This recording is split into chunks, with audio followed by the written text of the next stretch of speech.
Terima kasih Anda masih menyaksikan Kompas Petang, Saudara. Korban jiwa saat demonstrasi di berbagai kota di Indonesia bertambah. Komnas HAM mencatat total ada 10 orang meninggal dalam rentetan demo sejak 25 Agustus lalu. Ketua Komnas HAM, Anis Hidayah, prihatin atas dampak demonstrasi yang meluas ke berbagai daerah di Indonesia. Kericuan pecah di beberapa wilayah, tercatat setidaknya ada 10 korban tewas dalam demo di berbagai kota. Selain itu, Saudara, Komnas HAM berjanji akan mengusut dan menyelidiki dugaan kekerasan yang dilakukan aparat terhadap demonstran.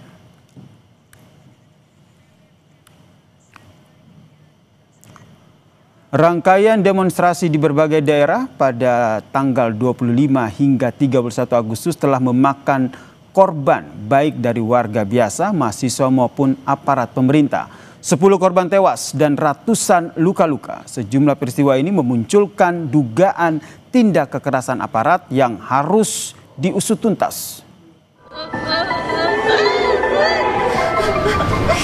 Adikku orang baik, Kak. Tidak pernah cari masalah, tidak pernah bikin keributan. Kenapa tiba-tiba kita semua dapat kabar yang tidak baik? Rusdam Diansyah, seorang pengemudi ojek online, diduga menjadi korban pengeroyokan massa saat berlangsungnya aksi demonstrasi menolak tunjangan DPR di Jalan Urip Sumiharjo, Makassar, 30 Agustus lalu. Saat berada di lokasi, Rusdam diteriaki intel hingga diamuk massa.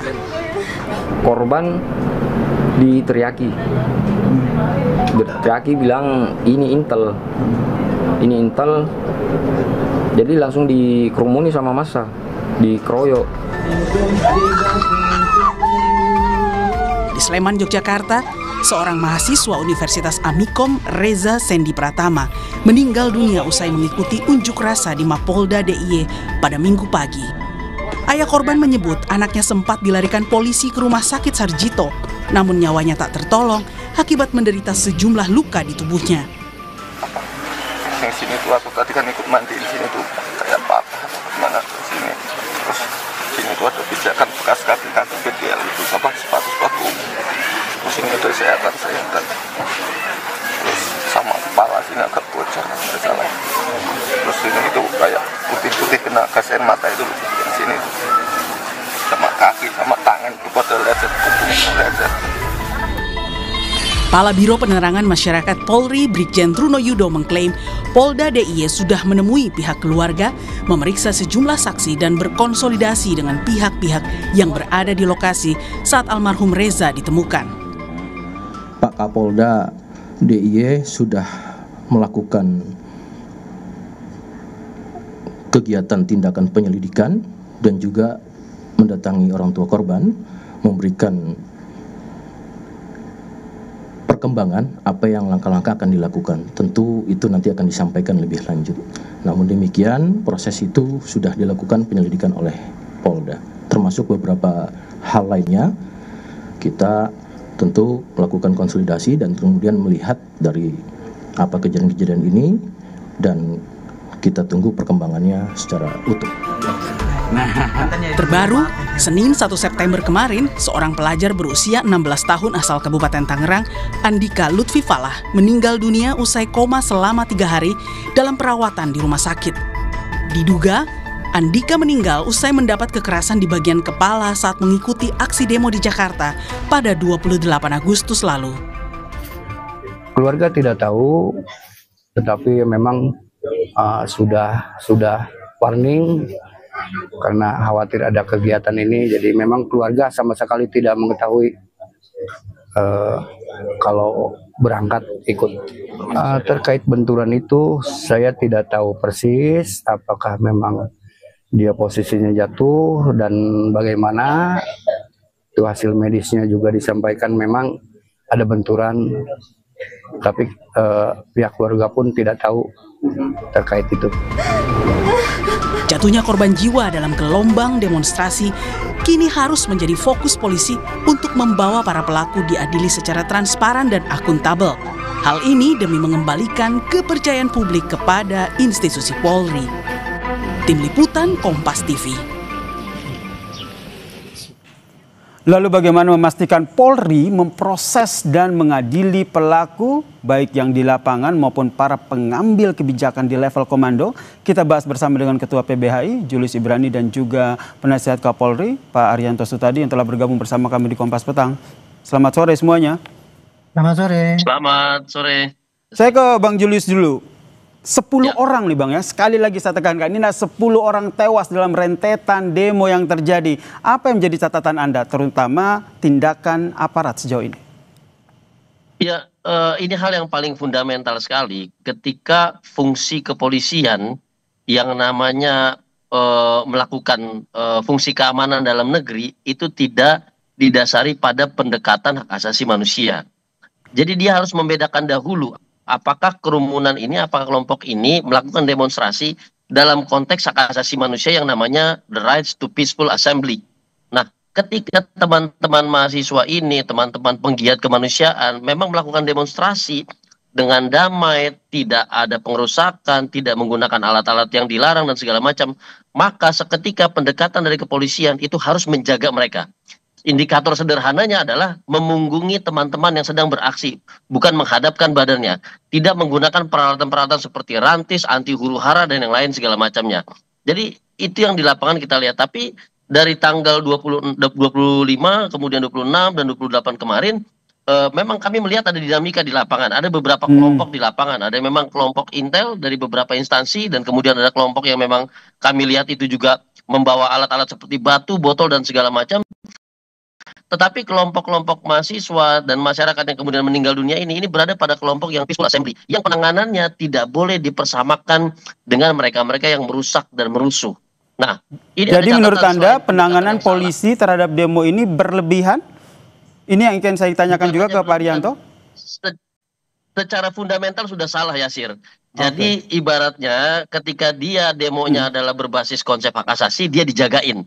Ketika dia demonya rusuh, dia ditertibkan. Nah, ini demo damai, hak asasi, tetapi kemudian dia direpresi. Ini konsep yang salah. Itu yang pertama, Yasir. Yang kedua adalah kami juga melihat bahwa di sini ada kelemahan intelijen kita, intelijen kepolisian, untuk memilah-milah kelompok mana yang memang perusuh, yang membakar, merusak dan segala macam, yang merupakan intelijen dari negara juga, dan kelompok mana yang merupakan mahasiswa yang membela hak asasi manusia. Nah, dua titik kunci itu yang kemudian menyebabkan banyaknya teman-teman yang dipersamakan dengan para perusuh, ada yang dikriminalisasi, Del Pedro baru saja diumumkan, kemudian juga ada yang terkena tindakan represi hingga luka-luka dan bahkan meninggal dunia. Gitu. Menarik tadi yang disampaikan oleh Bang Julius ya, ada kelemahan intelijen sehingga tidak bisa memilah-milah mana yang benar-benar murni pendemo, mana yang benar-benar ada oknum ataupun yang menghasut. Ini yang ingin saya tanyakan kepada Arianto, betul demikian, tapi jangan dibahas dulu ya. Kita akan lanjutkan diskusi kita usai jeda berikut ini.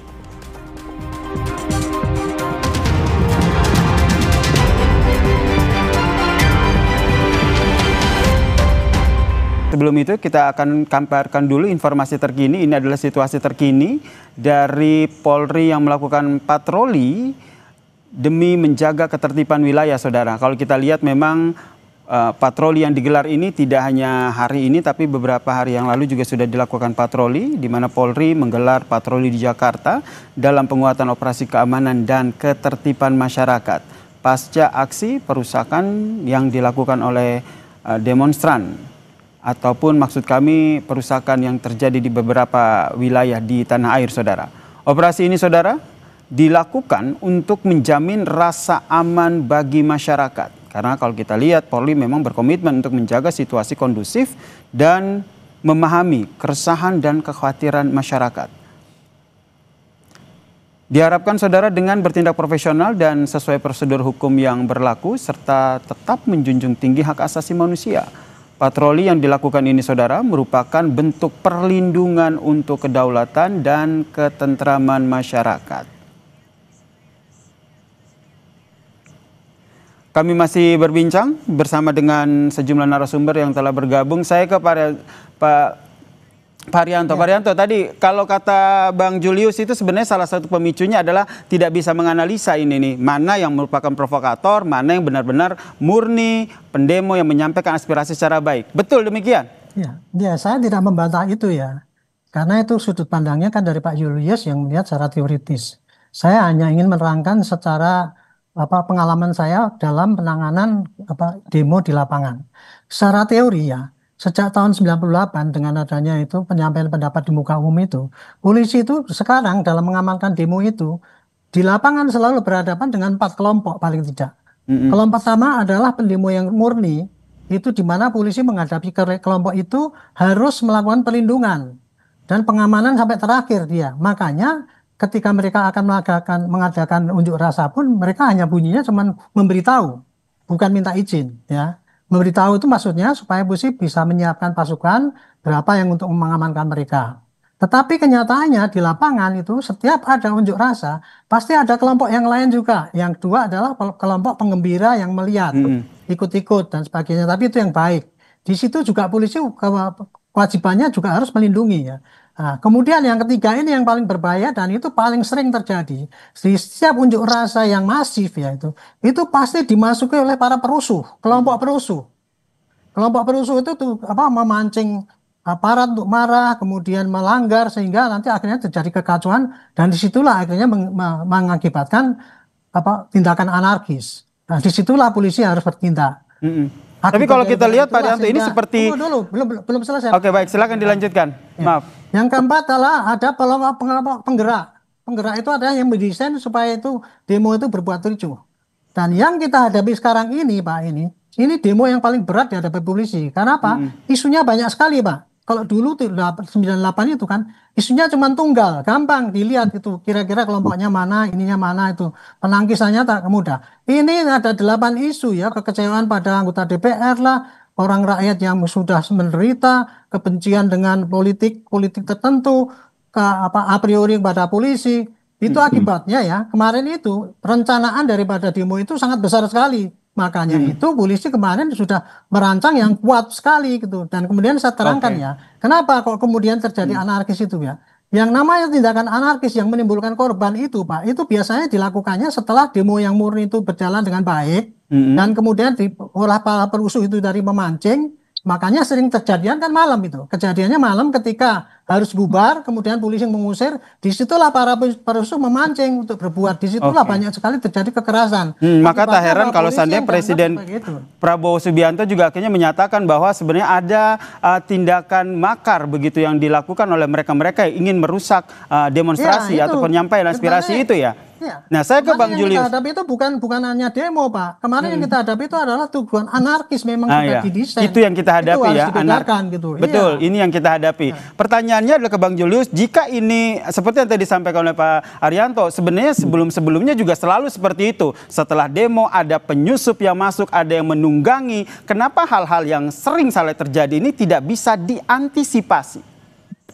Nah, itu yang selalu kami bilang. Kemarin beberapa hari, bahkan tanggal 25, 26, 27, 28 saya di lapangan, itu kita yang memang biasa di lapangan dengan kasat mata itu sudah bisa membedakan, Jenderal. Kita sudah bisa membedakan mana yang bisa, betul. Kita sudah bisa membedakan kemudian siapa yang menyusup untuk datang merusuh, siapa yang bahkan dari bau badannya pun kita bisa memisahkan di antara mereka. Cuma memang yang kami sesalkan, yang bikin kami kecewa adalah ketika penanganan dari anggota kepolisian itu mempersamakan keseluruhan kelompok itu tanpa melakukan penyisiran terlebih dahulu. Itulah keterbatasan yang di lapangan, Pak, tidak mudah kita. Betul, pasti itu satu gitu. Itu. Iya. Dan kami pun di lapangan berkoordinasi, Jenderal. Itu satu. Yang kedua adalah padahal dalam beberapa konteks itu kami juga memberikan arahan. Kami lihat itu ada beberapa badan-badan kekar, kemudian berambut cepak segala macam, memprovokasi polisi dan segala macam. Lalu kami sampaikan bahwa itu adalah perusuh-perusuh yang bukan dari kita. Tapi tetap saja responnya sama terhadap semua perusuh. Nah, ini yang saya katakan satu membaca eskalasi itu penting untuk membaca secara terukur dan terlebih lagi melakukan mapping terhadap kelompok-kelompok yang ada di dalam kerumunan masa unjuk rasa itu. Berarti Mas Julius melihat ini pola-pola yang dilakukan ini pola-pola baru atau sebenarnya pola-pola yang lama yang terulang lagi? Ini pola-pola yang lama ya, Sir. Ini pola-pola yang sama, pola-pola yang lama dari mulai demo tahun 2002, 2006, 2008 kenaikan BBM dan seterusnya, ini pola-pola yang sama gitu. Nah, itu yang pertama. Yang kedua adalah kami juga tidak melihat ada kepemimpinan di dalam mendinamisasi tim pengamanan di tubuh anggota kepolisian. Yang kami lihat itu betul-betul terpojok, kemudian kemudian dia melakukan hal yang defensif dan bahkan represif. Nah, terhadap semua orang tanpa batas, tanpa ada pembedaan. Tahan sampai di situ dulu ya. Saya ingin minta tanggapan dari Pak Arianto. Ya, itulah seperti itu tadi Pak. Sekarang yang meninggal pun, bayangkan Pak, dalam perencanaan demo itu, ajakan yang diajukan seperti oleh penggerak itu ya. Mari kita turun ke lapangan, kita bakar DPR, intelijen gitu kita bunuh, gitu kan ada kayak gitu bunyinya. Makanya anggota polisi sekarang nggak gampang kalau suruh masuk menjadi intelijen di antara mereka. Contohnya ada itu tukang bakso tadi itu yang terjadi di Jogja tuh. Dia kan dibunuh gara-gara dia dituduh sebagai intelijen. Itulah yang menghambat sehingga kita tuh kesulitan Pak untuk memilah-milahkan di lapangan itu. Tapi intinya gini lah, kalau saya hanya ingin menyampaikan ya, gara-gara daripada kebrutalan anarkis itu dibiarkan Pak. Akhirnya mereka merajalela dan merasa rakyat itu tidak takut dan itu sudah menjadi kebiasaan. Makanya saya kemarin terima kasih itu Pak Prabowo dengan mengatakan bahwa beliau perintahnya ada dua itu. Para pendemo silakan menyampaikan pendapat dengan damai, tertib, damai. Dan kemudian kepada anarkis jangan dikasih kesempatan, tindak tegas gitu. Tapi kan kemudian dipelesetkan seakan-akan kita memberangus kebebasan. Itu yang harus diluruskan di lapangan. Jadi anarkisme ini karena udah terlalu terbiasa gitu ya, terbiarkan. Seperti kemarin hari pertama, hari kedua itu kan polisi kan terlalu pasif itu. Akhirnya apa? Kita diserang habis-habisan. Karena kalau waktu itu kita responsif ya, kita mesti timbul martir itu. Lebih parah lagi itu kejadian kemarin. Akibat daripada ada musibah, adanya ojol yang meninggal itu. Jadi kemarin hari pertama kita pasif, tapi kemudian setelah Pak Prabowo memerintahkan itu harus tegas, kemudian kan ada patroli gabungan. Alhamdulillah itu kemarin tuh apa yang didesain oleh si provokator untuk menghancurkan negara ini, kemarin tuh targetnya pasti gitu Pak. Untung mereka tidak berhasil. Ini penilaian saya pribadi. Baik, saya ke Bang Julius. Betul begitu yang Anda lihat di lapangan bahwa tindakan tegas, tindakan yang disampaikan oleh instruksi yang disampaikan oleh Presiden Prabowo Subianto untuk aparat polisi bertindak tegas ini sudah dieksekusi dengan baik, tegas, terukur. Iya, ini yang tidak kami lihat di lapangan ya, Sir. Ketika dikatakan tegas, ketika dikatakan terukur, maka siapa pihak yang akan dipertegas melalui tindakannya itu?